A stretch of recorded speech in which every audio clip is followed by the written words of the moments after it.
நம்ம இந்தியாவில் மேபி நாளைக்கு இந்த ருபியை பிட்காயின் ரீப்ளேஸ் பண்ணா டீ கடையிலிருந்து ஐடி கம்பெனி வரைக்கும் என்னென்ன எஃபெக்ட் ஆகும், ஒரு சாதாரண மனிதனுடைய வாழ்க்கை எப்படி சுவாரஸ்யமா மாறும் அப்படின்றத நம்ம இந்த வீடியோல கொஞ்சம் கலகலப்பா பார்ப்போமா. இப்போ நம்ம கதையில நீங்க தான் ஹீரோ. ஃபார் எக்ஸாம்பிள், நம்ம ஹீரோ நேற்று நைட்டு லேட்டா தூங்குனதுனால காலையில 7 மணிக்கு எந்திரிச்சதுக்கு அப்புறமா ஒரு 30 ரூபாய கையில எடுத்துக்கிட்டு ஓடுறாரு பலசர கடைக்கு. பால் பாக்கெட் கொடுங்கனே அப்படின்னு போயிட்டு கேட்டா அந்த அண்ணே முறைச்சு முறைச்சு பாக்குறாரு. ஏப்பா என்ன அது கையில, இதெல்லாம் வேணாம், எனக்கு பிட்காயின் தான் வேணும்னு ஒத்த கால நிக்கிறாரு. நம்ம ஹீரோ என்னன்னே சொல்றீங்கன்னு கேட்டா, ஆமாப்பா நீ நியூஸ் பார்க்கலையா, போய் நியூஸை பார்த்துட்டு பிட்காயினை கொண்டு வா, நான் பால் பாக்கெட் தரேன்றாரு. ஐயோ என்னடா ஆச்சுன்னு ஓடி திரும்ப வீட்டுக்கு வந்து நியூஸை பார்த்தா பிட்காயின் ருபியை ரீப்ளேஸ் பண்ணிருச்சுன்னு எல்லா சோஷியல் மீடியாலையுமே சொல்றாங்க. சரி ஓகே, நாம கிட்ட தான் பிட்காயின் முன்னாடியே வாங்கி வச்சிருக்கோமேன்னு நம்ம ஹீரோ மொபைலை எடுத்துக்கிட்டு, அண்ணே என்கிட்ட பிட்காயின் இருக்கு, இந்தாங்க 30 ரூபாய்க்கு நான் டிரான்ஸ்ஃபர் பண்றேன், பால் பாக்கெட் தாங்க அப்படின்னு கேட்டதுக்கு அப்புறமா பிட்காயின் டிரான்ஸ்ஃபர் ஆயிருச்சு. ஆனா பலசர கடை அண்ணே பிட்காயின் தந்தாலும் பால் பாக்கெட் தரல. தம்பி அங்க லைன்ல போய் நெல்லுன்றாரு. என்னன்னே, நான் தான் பிட்காயினை டிரான்ஸ்ஃபர் பண்ணிட்டேன்ல, இப்ப என்ன அப்படின்னு கேட்டா, டிரான்ஸ்ஃபர் பண்ணிட்டா ஓகே, எனக்கு இன்னும் டிரான்சாக்ஷன் ரெக்கார்டு கம்ப்ளீட் ஆகல, அங்க பாரு 50 பேர் நிக்கிறாங்களா, எல்லாருமே பிட்காயினை பே பண்ணவங்க தான், போய் லைன்ல நின்று போ அப்படின்னு துரத்தி விடுறாரு. சரி ஓகேன்னு போய் லைன்ல நின்று அந்த 50 பேருக்கு அப்புறமா டிரான்சாக்ஷன் கம்ப்ளீட் ஆயிருச்சுன்ற ரெக்கார்டை காமிச்சிட்டு பால் பாக்கெட் வாங்கிட்டு வீட்டுக்கு வர்றதுக்கு 8:45 மணி ஆயிடுச்சு. ஆனா 9 மணிக்கு ஆபீஸ் போகணும். என்ன பண்றதுன்னு தெரியாம வேகமா ப்ரிப்பேர்லாம் பண்ணிட்டு பேக் எடுத்துட்டு ஆபீஸ் கிளம்புறாரு. அப்பயுமே ஒரு சிக்கல்.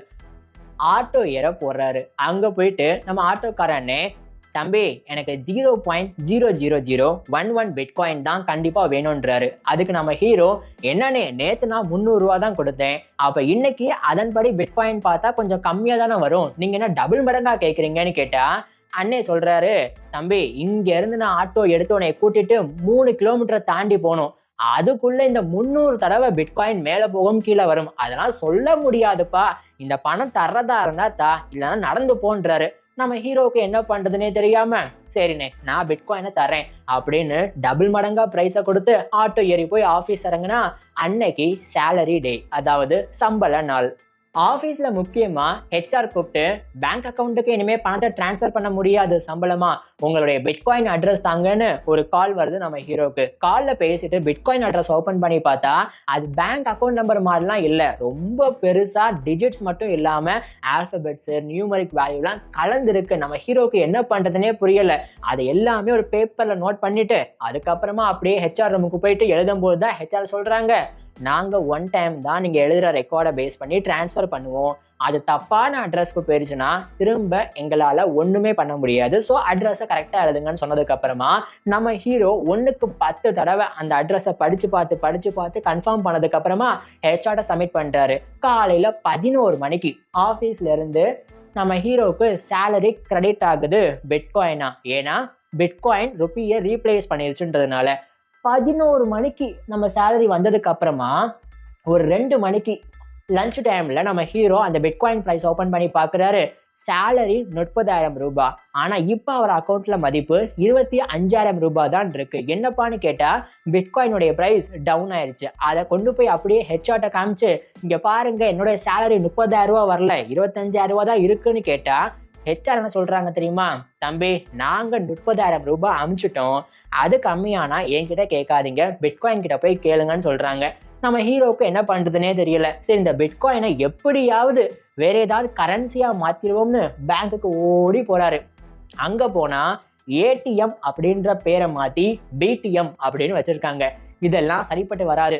பேங்க்குள்ளேயே போய் யார்ட்டையாவது கேட்டு இதை மாத்திருவோம்னு போனா அங்க ஒரு பெரிய போர்டு வச்சிருக்காங்க, நாங்க கேஷ் டெபாசிட்டோ கேஷ் கையிலையோ தர்றதில்ல, ஒன்லி கிரிப்டோ கரன்சியோட கீயை மட்டும்தான் ஸ்டோர் பண்ணுவோம் அப்படின்னு போட்டிருக்காங்க.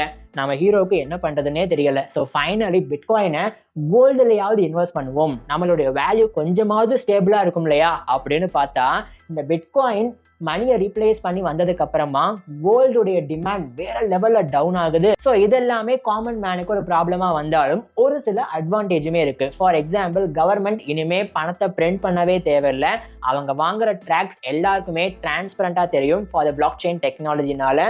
தென் கரண்ட் சப்ளை, ஒவ்வொரு வீட்டுக்கும் வர்ற கரண்ட் இருக்கு இல்லையா, அதை பிட்காயின் மைன் பண்றது அதிகமானதுனால கரண்டோட சப்ளை ஸ்கை ராக்கெட் மாதிரி ஏற ஆரம்பிக்குது. ஆல்சோ இந்த டெக்னாலஜி ஒரு சில பேருக்கு தெரியாம அன்சேஃபா வச்சுக்கிறதுனால ஹேக்கர்ஸ் ஈஸியா அவங்க பிட்காயினை ஹேக் பண்ணவும் ஆரம்பிக்கிறாங்க. பட் நாட்டோட இன்ஃப்ளேஷன் அப்படின்றது கண்ட்ரோல்ல வர்றதுக்கு வாய்ப்பு இருக்குதுன்றத எல்லாருமே உணர ஆரம்பிக்கிறாங்க. பிகாஸ் மணி பிரிண்டிங்கே பண்றது இல்ல, பிட்காயின் லிமிடெட் சப்ளைன்றது தான்னால ஒரு நாட்டோட இன்ஃப்ளேஷன் கண்ட்ரோலபிளா இருக்கு. Border to border cash transaction யாருடைய உதவியுமே இல்லாம ரொம்பவே ஃபாஸ்டா ஃபீ பே பண்ணாமலே நடக்க ஆரம்பிக்குது. ஆல்சோ இந்தியாவில் மேபி இந்த மாதிரி ருபியை ரீப்ளேஸ் பண்ணிட்டு பிட்காயின் வந்தா ஒரு டிரான்ஸ்ஃபர்மேஷனா இருக்கும் இந்த டெக்னாலஜி செக்டர்ல. ஆனா பிட்காயினுடைய பிரைஸ் கிராஷ் ஆக ஆரம்பிச்சிச்சுன்னா ஒரு மிகப்பெரிய ரிஸ்க்குக்கும் மேபி நம்ம ரெடியா இருக்கணும் அப்படின்றத தெரிஞ்சுக்கோங்க. மேபி இந்த மாதிரி சினாரியோ நடந்துச்சு அப்படின்னா வேற என்னென்ன விஷயங்கள்ல மாற்றம் ஏற்படும் அப்படின்னு நீங்க நினைக்கிறீங்களோ அது தாராளமா கமெண்ட் செக்ஷன்லயுமே பதிவிடுங்க, நானும் பாக்குறேன்.